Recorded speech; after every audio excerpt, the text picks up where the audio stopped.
Well, this is actually the moment that Gianmarco realized that his family was crazy, and we're curious, which dynamic did you think was normal growing up? Let's check this out.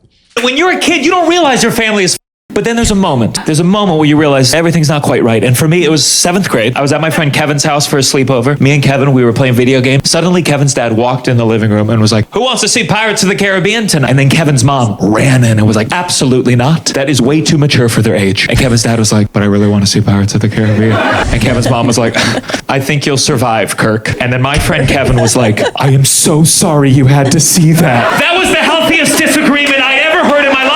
My parents got divorced when I was 7 days old. So like most kids, my first word was mama, but my next 5 were told me to tell you. Oh, that's so sad. Oh my God. Yeah, that took a very sad turn there. Real. Well, we are Brandon and Brianna with Red Light Rebellion. We talk about sex trafficking and how to stay safe. You might be wondering, why are we listening to Commie Bits about families fighting? Well, we're going to connect all of that into trafficking. But first, we actually want to take a look at these comments and see how all of this resonated with people. That first one really captured my thoughts. This was a disagreement. That was a nice conversation. But I realized people's parents took interest in what they liked and even watched movies with them or took them to actually do fun things. Oh man. That's pretty sad. That's pretty sad.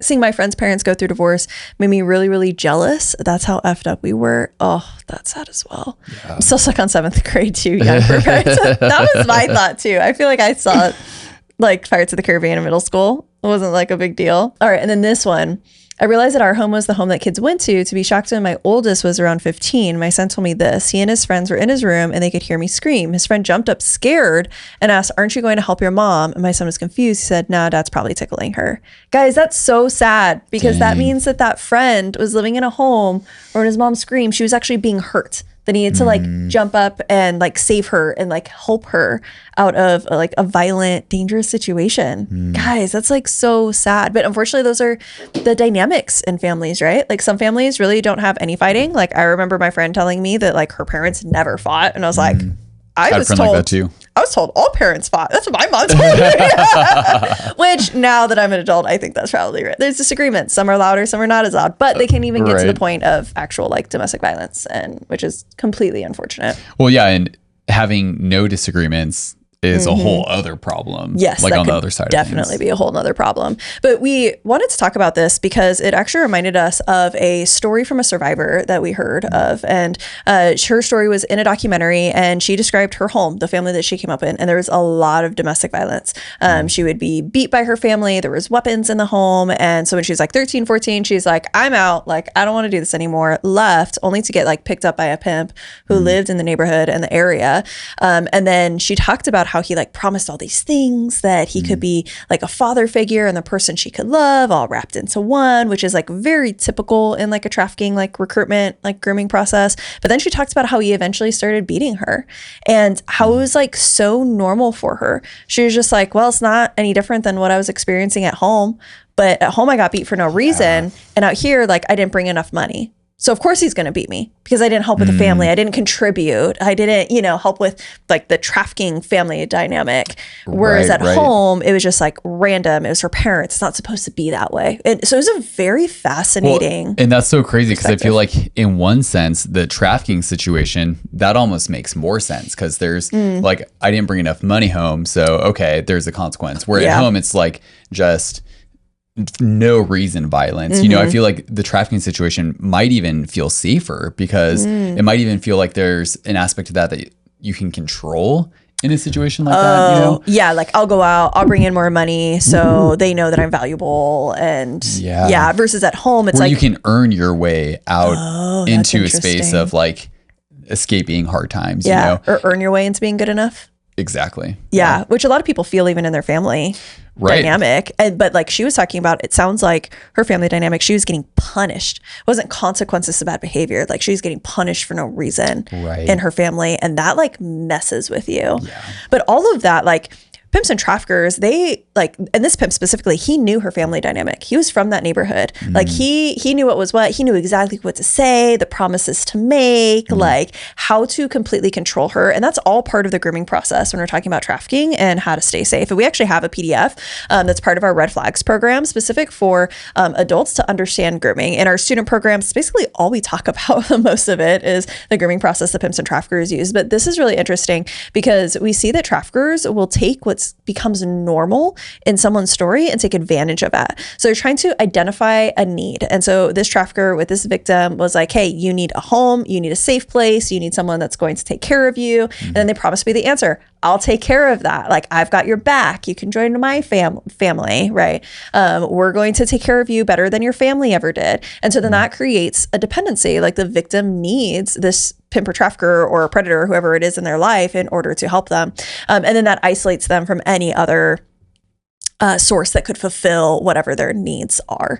And so I think what's interesting here is, even though that bit was like really funny about fighting in the home, and the moment you realize your family's crazy, and I think all of our families have crazy things a part of them, but there are some families where unhealthy, toxic, even abusive behavior has been normalized to the point where it shapes someone's relational map for the rest of their lives.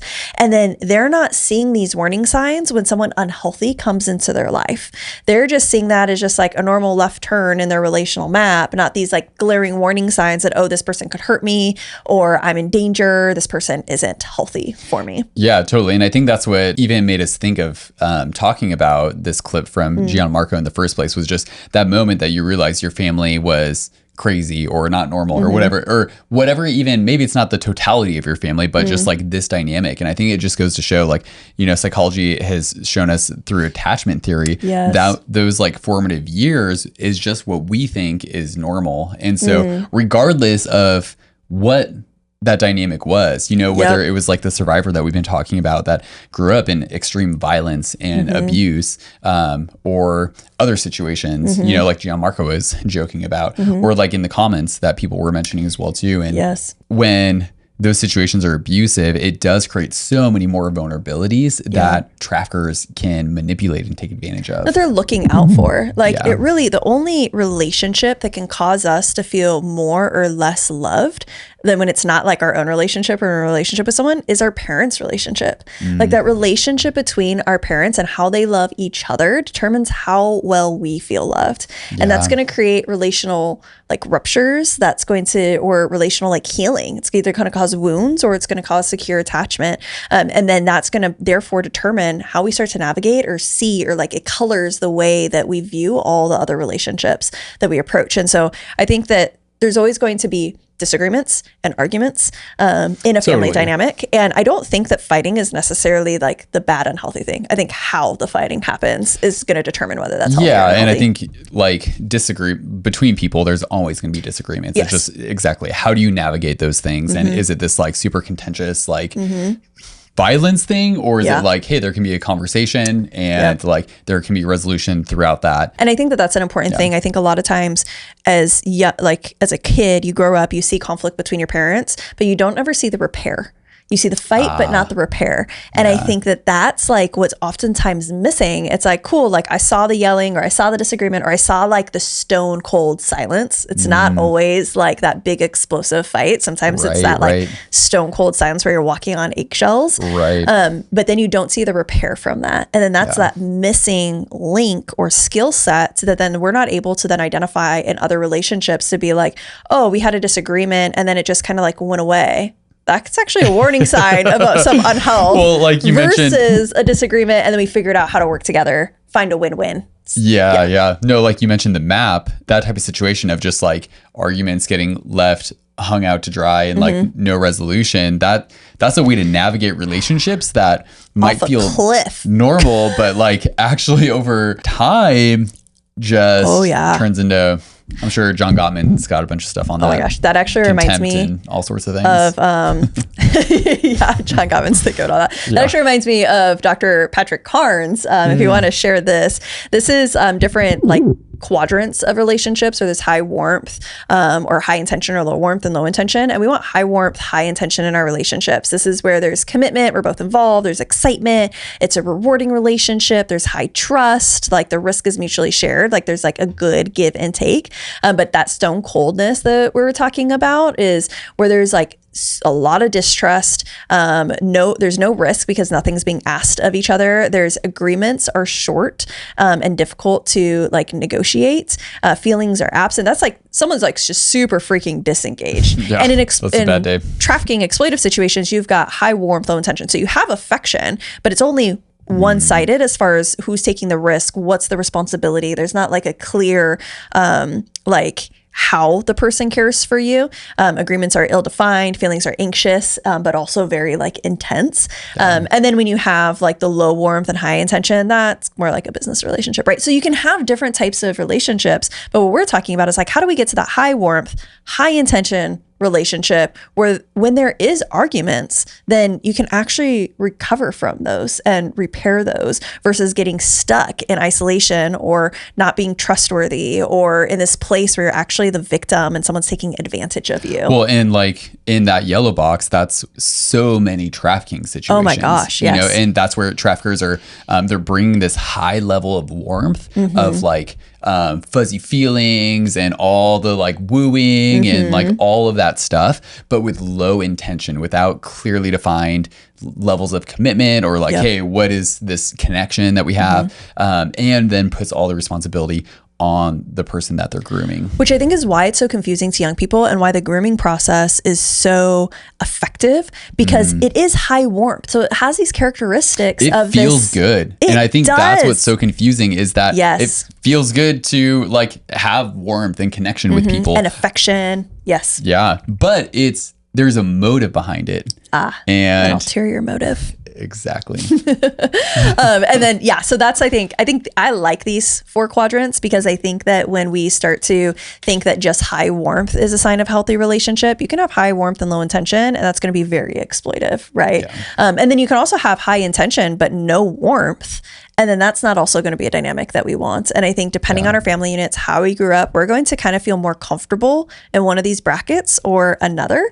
And that's going to be like a really big deal when we start to engage other relationships. And so if you are a parent or a safe adult in a young person's life, we actually have a training that talks about all of this, talks about the power of attachment, how to actually have healthy relationships, set our kids up well for their future relationships. So this might look different by the time we post this video. We're transferring some of our platforms. You can actually sign up on our website. We're going to pin the link in the comment, and you'll actually be able to learn all about the risk factors, attachment wounds. How do we actually have secure attachment with our kids? Set them up well so that they know how to engage relationships in a healthy way and don't have blind spots when it comes to someone that's not good for them, like a pimper trafficker.